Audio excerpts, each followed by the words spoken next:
Hello guys, welcome back to our channel. आज हम बात करने वाले हमारे क्रश के बारे में, जिसको खरीदकर हर एक लौंडा गलियों में गेड़िया मारना चाहता है, मरना चाहता है तो इसी गाड़ी के साथ मरना चाहता है, जिसको देखकर मोहल्ले वाले बोलते हैं, साला पैब्लो एस्कोबार का रिश्तेदार तो नहीं है बुड़बक। शुरू करते हैं वीडियो को। उसके पहले इंट्रो।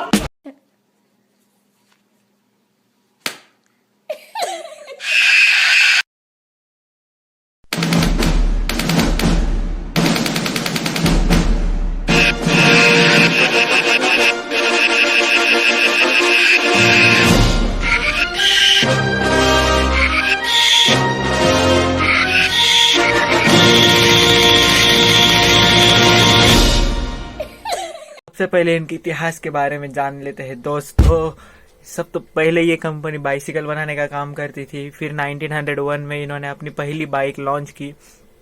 फिर बाद में वर्ल्ड वॉर 1 और 2 के टाइम में इन्होंने बहुत ज़्यादा बिजनेस किया। अच्छा खासा ग्रोथ था इनके बिजनेस में, क्योंकि इनके वर्ल्ड वॉर 1 और 2 में ट्रांसपोर्ट के लिए इनकी गाड़ियाँ बहुत ज़्यादा यूज हुआ करती थी। फिर बाद में इनका डाउनफॉल शुरू हो गया, क्योंकि वर्ल्ड वॉर खत्म होने के बाद, क्योंकि इनका डिमांड बहुत कम हो गई थी। फिर बाद में 1952 में के.आर. सुंदरम अय्यर ने इनकी कंपनी के साथ पार्टनरशिप करके इनकी गाड़ियों को इंडिया में इंपोर्ट कराया, और इंडिया में इन्होंने अपनी मैक्सिमम गाड़ियां आर्मी को दी, क्योंकि आर्मी ने ज्यादा इनकी गाड़ियां खरीदी, क्योंकि इनको पेट्रोलिंग करने में बहुत आसान पड़ता था, क्योंकि ये गाड़ियां हार्श कंडीशन में भी आसानी से चल जाती थी। फिर 1970s और 80s के टाइम आते आते इन गाड़ियों की बहुत ज्यादा डिमांड बढ़ चुकी थी इंडिया में। ज्यादा दिन तक खुद को लॉस में ऑपरेट नहीं कर पा रहे थे, इसलिए इनको आयशर मोटर ने 1994 में खरीद लिया। आयशर मोटर ने सोचा पैसा ही पैसा होगा। तब तक मार्केट खुल चुका था, और जो कॉम्पिटिटर्स मार्केट में बढ़ चुके थे, और कॉम्पिटिटर्स उसी प्राइस पॉइंट के रेंज में अपने कस्टमर को ज्यादा फीचर्स ऑफर कर रहे थे, इसलिए मार्केट में टिक नहीं पा रहे थे। फिर इस कंपनी के जो मालक थे, आयशर मोटर्स के जो मालक थे विक्रम लाल, इस जो कंपनी को करप्ट घोषित कर देना चाहते थे। पर यहाँ पे एंट्री होती है इस कहानी के हीरो की, सिद्धार्थ लाल।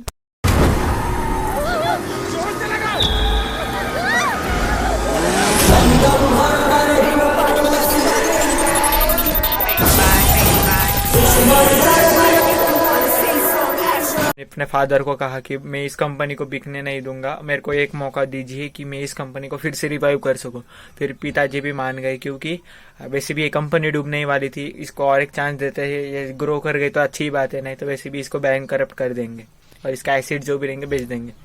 बात तो सही है। क्या आप ये आयशर ग्रुप के बारे में जानते हो? नहीं। ऐसे नहीं जानते होंगे तो ये ग्रुप ट्रक्स और बसेस बनाती होंगे। आपने इनके बस और ट्रक्स देखे होंगे।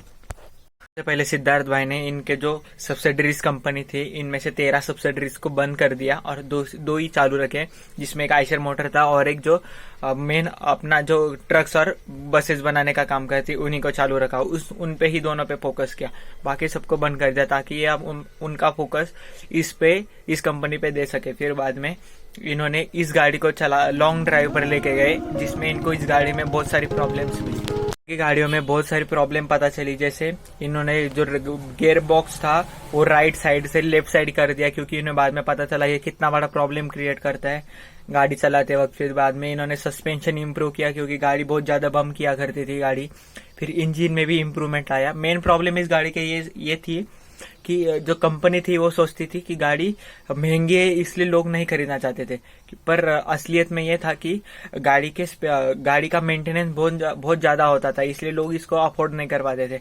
क्योंकि गाड़ी के मेंटेनेंस इसलिए इतना ज्यादा था क्योंकि इसके जो पार्ट्स थे, स्पेयर पार्ट्स थे, वो बहुत ज्यादा सस्ते क्वालिटी के यूज किए जाते थे। फिर इन्होंने अपने जो स्पेयर पार्ट थे वो भी अच्छे क्वालिटी के लगाना शुरू कर दिए। फिर गाड़ी एकदम रेडी हो गई, एकदम झकास। गाड़ी तो रेडी हो चुकी थी, पर लोगों के दिमाग में जो बैठा हुआ था कि ये गाड़ी महंगी है और स्पेयर पार्ट्स में भी हल्के क्वालिटी यूज करते हैं, और ऊपर से इनका जो मेंटेनेंस कॉस्ट है वो भी ज्यादा है, वो इन्होंने लोगों के दिमाग से कैसे निकाला? ये सब इन्होंने किया मार्केटिंग से। पर इनकी मार्केटिंग सबसे हटके थी, क्योंकि सब गाड़ियां इनकी एड आपने नहीं देखी होगी, क्योंकि बाकी सब गाड़ियां तो एड्स दिखाती है ना, बस एड्स दिखाओ और प्रोडक्ट बेचो। पर इन्होंने यह मार्केटिंग में भी हटके काम किया। सबसे पहले इन्होंने किया गोवा में बाइकर्स क्लब खोला, जो पूरे इंडिया में अपना ग्रुप लेके घुमा करते थे, जिसके वजह से ये काफी ज्यादा फेमस हो गए। दूसरा, इनकी गाड़ियां आर्मी ने भी बहुत सारा यूज किया। आर्मी ने बहुत सारा गाड़ियां इनके लिए खरीदी, क्योंकि इनकी गाड़ियां बहुत ज्यादा स्ट्रांग थी और किसी भी हार्श क्लाइमेट में चल जाती थी, और ये पेट्रोलिंग करने में भी बहुत आसान होता था। और तीसरा, बॉलीवुड या टॉलीवुड में बहुत सारे जो हीरोज है, उनको स्ट्रांग दिखाने के लिए इनकी गाड़ियों का यूज किया जाता था, जिससे इस गाड़ी का परसेप्शन बन गया कि ये बहुत ज्यादा स्ट्रांग है, और असल में भी है। और इसलिए ये गाड़ी बस गाड़ी नहीं रही, ये आज इमोशन है। कोई वाला दिख जाए गाड़ी वाला तो भाई केटीएम वाले से तो ज्यादा इज्जत इनको ही मिलने वाली है। इसकी वजह से इनका स्टॉक प्राइस और रेवेन्यू इस तरफ से भागा है कि सब लोग खुश है, इन्वेस्टर भी खुश है और जो कस्टमर है वो भी सेटिस्फाइड है। सब एकदम बढ़िया चल रहा है। लर्निंग जो हमने इस वीडियो से सीखी, फर्स्ट, फोकस। अगर इन्होंने अपने 13 बिजनेसेस बंद नहीं किए होते तो आज ये इनके 2 बिजनेस के साथ मार्केट में एक बड़ा हिस्सा आज ग्रैप नहीं कर पाते थे। इसलिए इन्होंने बस फोकस किया इनके 2 कंपनी पे, और इस कंपनी पे भी बहुत ज्यादा फोकस किया। इसलिए फोकस बहुत ज्यादा इंपॉर्टेंट है। दूसरा, मेक क्वालिटी प्रोडक्ट्स, क्योंकि अगर आप ऐसे हलवाई हो जो बस प्रॉफिट के लिए ऐसा नॉर्मल सा पेड़ा बनाते हो जो बस लोगों को खिलाते हैं और कभी खुद नहीं खाते, क्योंकि आप चाहते हो कि खुद की फैमिली सेफ रहे, दूसरे बीमार पड़ जाए, तो आप कभी ग्रो नहीं करने वाले। इसलिए अपने प्रोडक्ट में क्वालिटी लाओ, जिसकी वजह से तुम भी ग्रो करोगे और सामने वाला भी ग्रो करेगा। खा के मतलब गाड़ी चला के। ओके।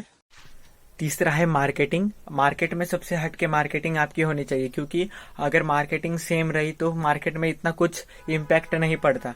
अगर इन्होंने अपनी वही मार्केटिंग रखी होती, बस टीवी पे एड चला दो और देखेंगे कि बिकता है कि नहीं बिकता, फिर वो नहीं चलता था। इनकी मार्केटिंग हटके थी, इन्होंने बहुत ज्यादा लोगों के दिल को छूने वाली चीजों पे काम किया। इसके वजह से आज ये इतने आगे है। इसके वजह से आज ये अपने सेगमेंट में रूल कर रहे हैं।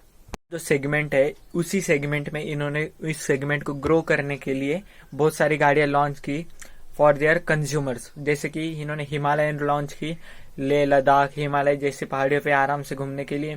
फिर बाद में थंडरबर्ड लॉन्च की, और ऐसी बहुत सारी गाड़ियां लॉन्च की, जिसके वजह से इनकी सेगमेंट आज बहुत ज्यादा ग्रो कर चुका है और ये अच्छे से अपने गद्दी को कायम रखे हुए। 5वां और लास्ट सबसे important point, like share subscribe to our channel. आप भी बन सकते हो इस छोटी सी कम्युनिटी का एक बड़ा सा पार्ट। कोई तरीका है भीख मांगने का?